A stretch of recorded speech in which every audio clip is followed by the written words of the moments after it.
السلام عليكم. في هذا الفيديو سوف نقوم بشرح طريقة إخفاء التطبيقات على هواتف الشاومي.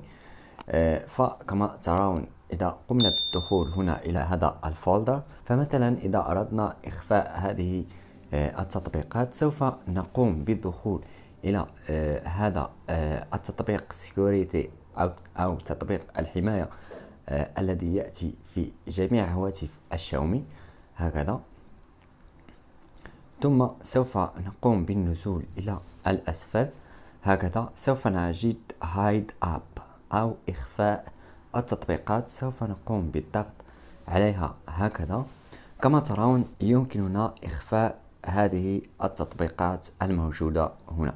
فمثلا سوف نقوم بإخفاء تطبيق الواتساب،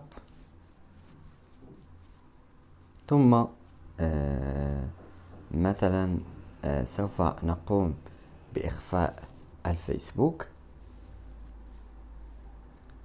ثم سوف نعود. قمنا بإخفاء تطبيقين، تطبيق الواتساب والفيسبوك. يمكنك إخفاء التطبيقات التي تريد إخفائها. كما ترون في هذا الفولدر كان يوجد تطبيق الفيسبوك وتطبيق الواتساب، تم إخفاؤهما بهذه الطريقة السهلة على هواتف الشاومي. وسوف أقوم بتسجيل فيديو لكي أشرح لكم تطبيق خارجي لإخفاء التطبيقات على جميع هواتف الأندرويد التي لا تدعم خاصية إخفاء التطبيقات على إعداداتها. إلى هنا، إذا استفدتم من الفيديو لا تبخلوا لنا بالاشتراك في القناة ولايك للفيديو. في أمان الله.